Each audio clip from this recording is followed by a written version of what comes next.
Cece, and today I am here to do a tag video. I feel like it's been a while since I've done a book tag. Do people miss me doing tags? I just feel like it's been a while. But the tag I'm going to be doing today is a tag that was created by Nicole over at the channel Wolf's Whistle, and the tag is called If You Disliked This. So Nicole actually tagged me to do this tag, and I'm really glad she did because I think it is so much fun.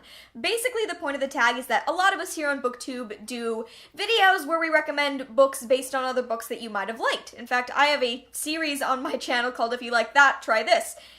You know, all there in the title. But this is a little bit different. Basically, this tag is all about if you disliked a book, but there are certain elements of it that you liked, then I'm going to recommend a book to you that I think does those elements well and improves upon the elements that weren't as good in the book you may have disliked.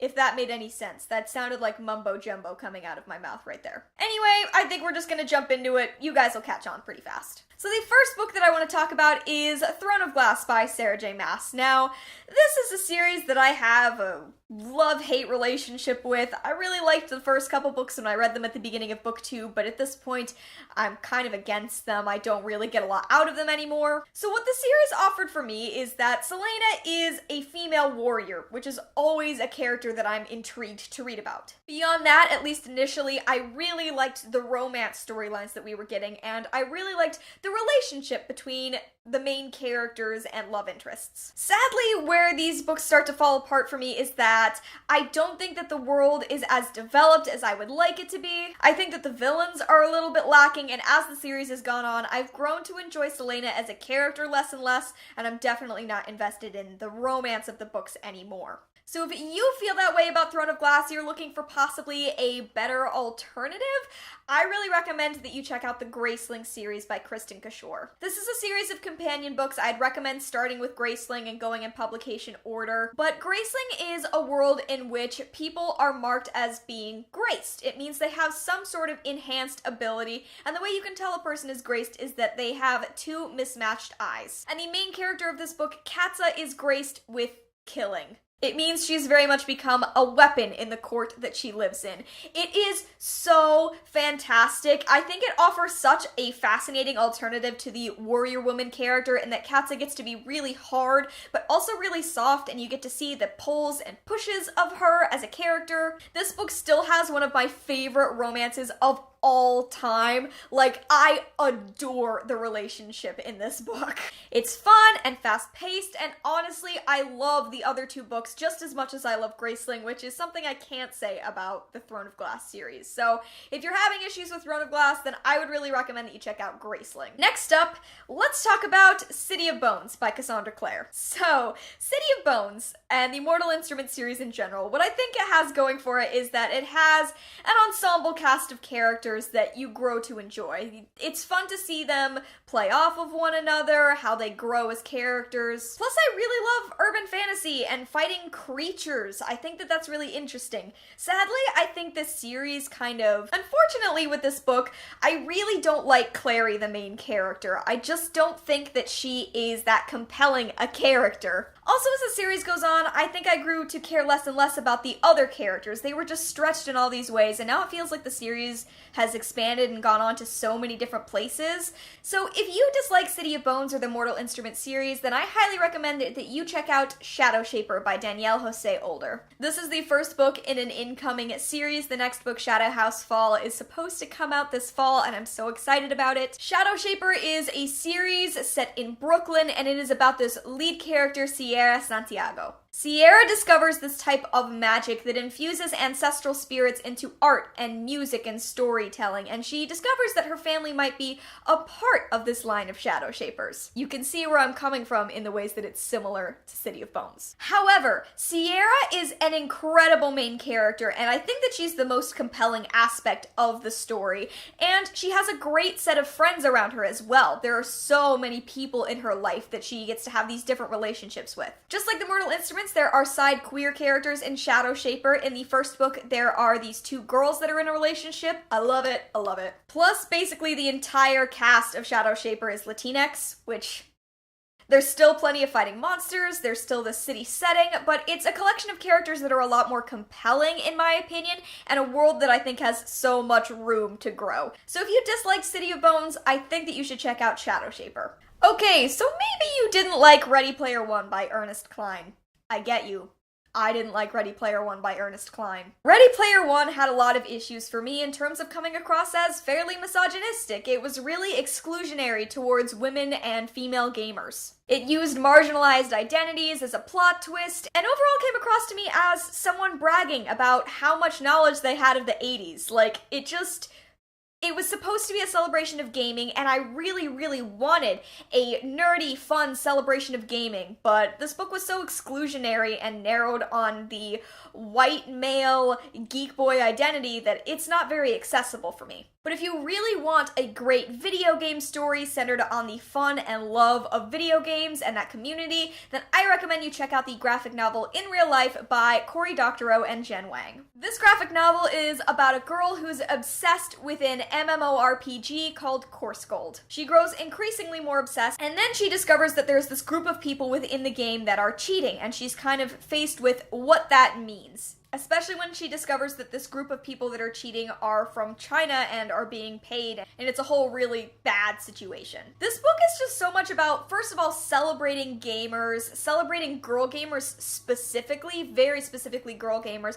but also about acknowledging privilege and acknowledging the ways that games can bring people together. It's just a much more positive experience, so if you really liked the nerdy video game aspect of Ready Player One but had issues with the main character and the women in the book, then I think you should read In Real Life. This is what I read almost immediately after Ready Player One, and it was like a breath of fresh air. Next up, I want to talk about Anna and the French Kiss by Stephanie Perkins. Anna and the French Kiss is a YA contemporary with a romance. I think that it stands just as that. And for me, when I was reading it, I didn't really get a lot out of the romance. I didn't think that they had that much compatibility. I just didn't believe in them. Not only that, but I was really frustrated by the fact that Anna was so mad she had to move to France to go to school. Like, what?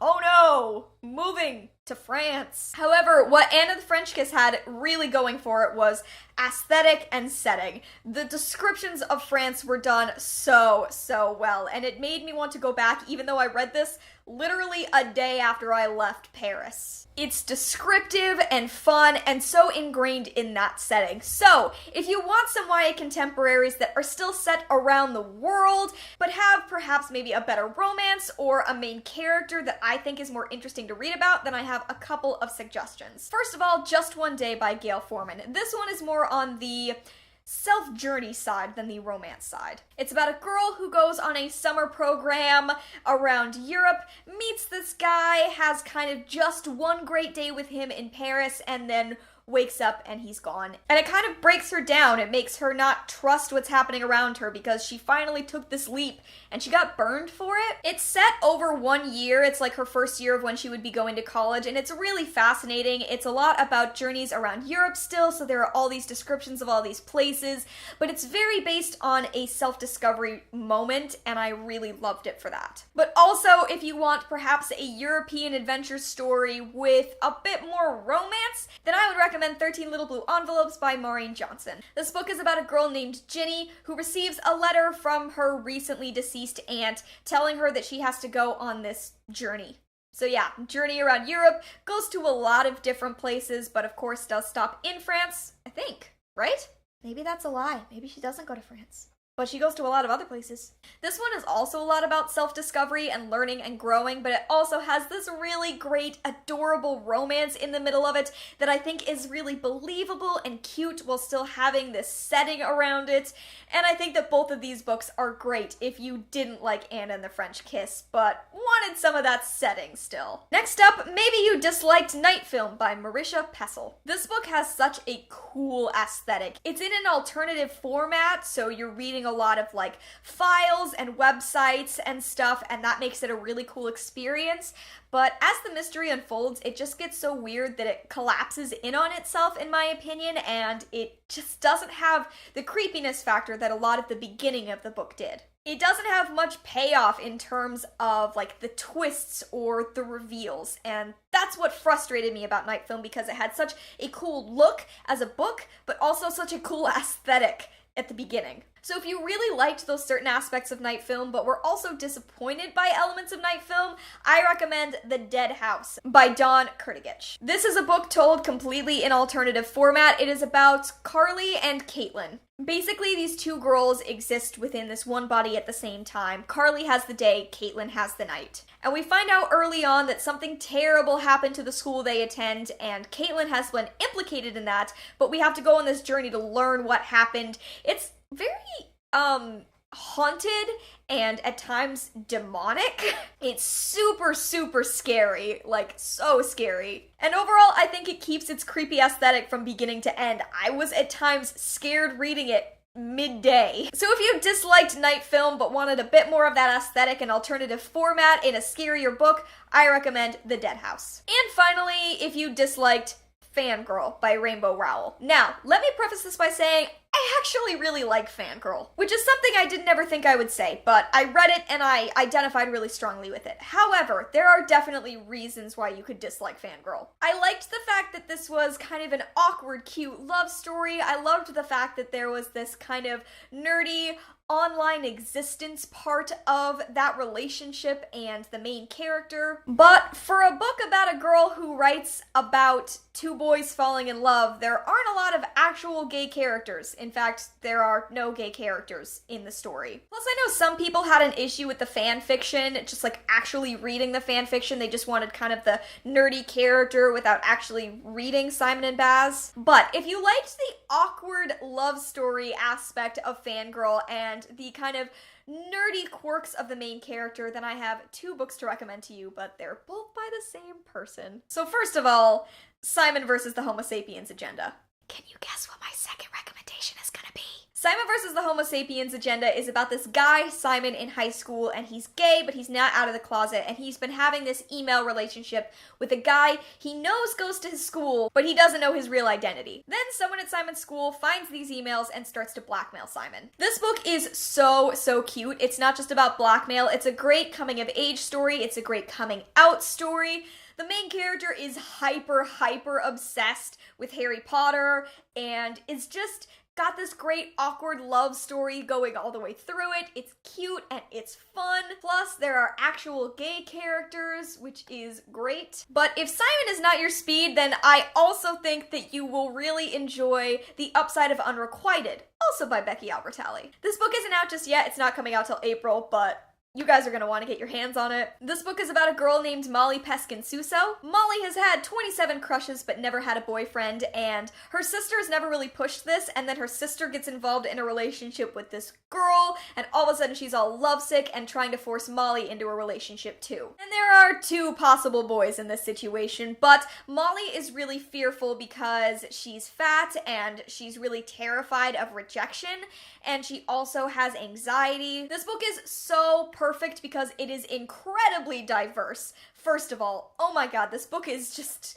brimming. Molly and her family are all Jewish. Molly's sister Cassie is a lesbian, and she is falling for a girl who is Korean American and pansexual. They have two moms, and there's even more that I can't even get into. This is a companion novel to Simon. It takes place a little bit afterwards because Molly and Cassie are the cousins of a character named Abby. The point is, both of these books by Becky Albertalli have that great, adorable love story that's kind of awkward and silly, but really fun to read. They're uplifting and happy, but also deal with some tougher subjects, namely Molly dealing with self-acceptance and anxiety. Plus, they're all super diverse, and I really recommend that if you're having issues with Rainbow Rowell. I think, in general, if you're having issues enjoying Rainbow Rowell books, switch over and start reading Becky Albertalli instead, because she has all of these same great elements, but I think they're all kicked up a notch. So anyway, those are all of my recommendations for the If You Disliked This tag. Thank you again to Nicole for tagging me. I'm going to leave some of the people that I will be tagging down in the description below so you can go and check out who I've tagged, and if you're interested,